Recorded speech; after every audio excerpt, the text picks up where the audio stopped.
देख रहे हैं यूपी 100 न्यूज, आपकी आवाज। नमस्कार, आप देख रहे हैं यूपी 100 न्यूज। फौजी देश की सीमा की सुरक्षा में दिन रात लगा रहता है और फौजी की वजह से ही हम अपने देश और अपने घरों में महफूज रहते हैं। लेकिन जरा तसव्वुर कीजिए कि जिस फौजी की वजह से हम सुरक्षित हैं, उसी का परिवार असुरक्षित हो तो मंजर कैसा होगा। जी हाँ, कुछ ऐसी ही तस्वीरें आ रही हैं कानपुर देहात से, जहां एक फौजी के परिवार को जमीनी विवाद के चलते दबंगों ने लाठी डंडों से पीट कर लहूलुहान कर दिया। फौजी अपने परिवार के साथ न्याय पाने के लिए अधिकारियों की चौखटों के चक्कर काट रहा है, लेकिन फौजी की फरियाद सुनने वाला कोई नहीं है। लिहाजा भ्रष्ट तंत्र के आगे घुटने टेकते हुए अब उसने खुद बागी पान सिंह तोमर बनने की ठान ली है। यूपी के कानपुर देहात रूरा थाना क्षेत्र के सूतनपुरवा गांव में जमीनी विवाद में गांव के कुछ दबंगों ने कश्मीर में तैनात फौजी के पिता और उसकी बुआ के लड़के के ऊपर लाठी डंडों से हमला कर दिया और पीड़ित को अधमरा समझकर दबंग लोग भाग गए।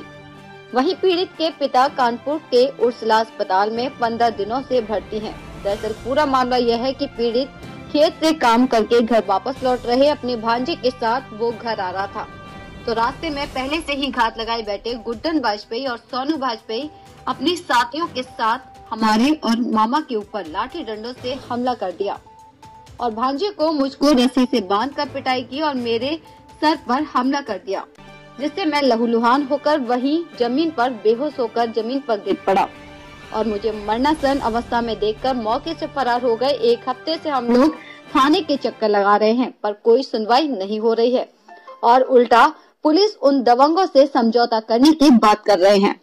थाने में कोई सुनवाई न होने पर पुलिस द्वारा दबाव बनाकर समझौता कराने की शिकायत करने फौजी अभय त्रिपाठी ने एसपी से न्याय की गुहार लगाई है। फौजी अभय ने बताया कि मेरी पोस्टिंग कश्मीर में है। 15 तारीख को मेरे पास थाने से फोन आया कि तुम्हारे पिता से लड़ाई झगड़े के दौरान उनके सर पर गंभीर चोटें आई हैं, लिहाजा आप आ जाओ। अभय की माने तो वो करीब 1 हफ्ते से थाने के चक्कर लगा रहा है, पर उसकी कोई सुनवाई नहीं हो रही है और पुलिस समझौता कराने का दबाव बना रही है।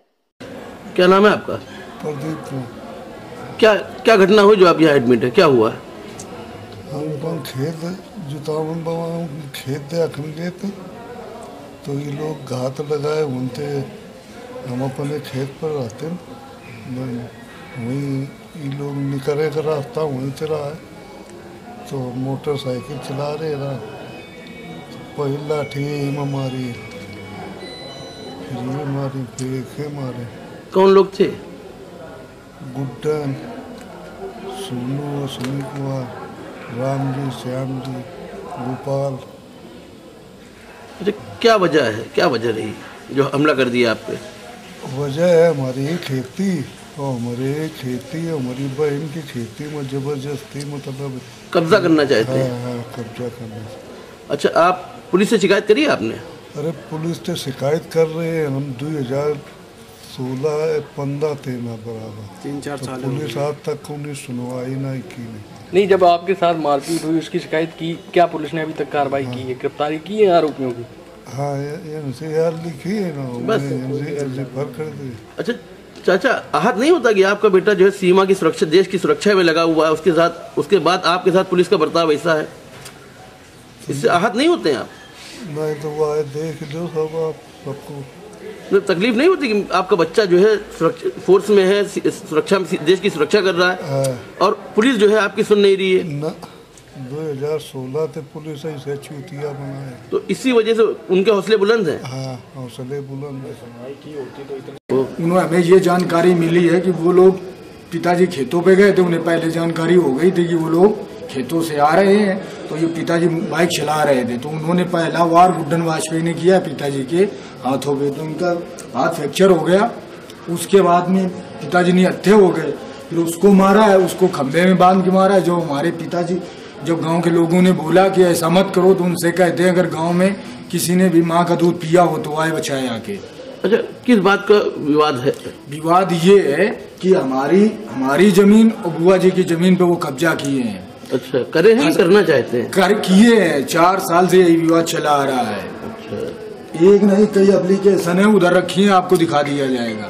तो अगर प्रशासन अगर ये चाहता तो इतने हौसले नहीं बुलंद हो सकते थे अगर पहले से। पुलिस ने अभी तक क्या कार्रवाई की है? पुलिस ने एनसीआर दर्ज हो गया था, उसकी कॉपी भी मैं आपको दिखा देता हूँ। अभी तक कोई पकड़ा नहीं गया। वो घूम रहे, धमकियां दे रहे हैं, ऐसे ही घूम रहे हैं खुलेआम। उनका काम ही है अपहरण करना, डकैती डालना, मर्डर करना। क्या चाहते हो आप? मैं ये चाहता हूँ, मैं देश की रक्षा कर रहा हूँ। अगर मेरे माता पिता के साथ ऐसा हुआ है तो पहले बात उसका न्याय हो, अगर नहीं न्याय होता है तो फिर मैं मतलब कहीं ना कहीं आहत हो रहे हो कि तुम देश की सुरक्षा कर रहे हो, तुम्हारे परिवार महफूज नहीं है। बिल्कुल, मैं इस देश के लिए खड़ा हूँ, ठीक, और हमारे माँ बाप के लिए ये सब है, तो मैं किसके भरोसे रहूँ? जब पुलिस ये ऐसा कर रही है, मतलब आपको वर्दी दी गई है तो उसका सही से इस्तेमाल करो। जिसने भी मेरे माँ बाप के साथ ऐसा किया है तो उसको उसके किए की सजा मिलनी चाहिए। अगर न्याय नहीं मिलता है तब आप क्या करेंगे? तो जब न्याय नहीं मिलता तो फिर अपने तरीके से न्याय लूंगा। क्या करेंगे आप? हथियार उठाएंगे क्या? मजबूर हूँ हथियार उठाने पे। एसपी से न्याय की गुहार लगाई तो एसपी ने कार्रवाई की बात कही, लेकिन अगर हमें इंसाफ नहीं मिला तो मजबूर होकर अपने तरीके से बदला लूंगा, यानी हथियार उठा लूंगा। इस मामले में जब जिले के एसपी से पूछा गया तो उन्होंने कैमरे के सामने कुछ भी बोलने से मना कर दिया और मामला दिखवाने की बात कही। ऐसे में एक सवाल उठता है कि जो देश की रक्षा में सैनिक लगे हैं उनके परिवार की आखिर कौन रक्षा करेगा? एक बड़ा सवाल यह है कि जबकि पीड़ित फौजी आज खुद थाने से लेकर एसपी के चक्कर लगा रहा है। यूपीएनडी न्यूज के लिए कानपुर देहात से उमंग अग्रवाल की रिपोर्ट।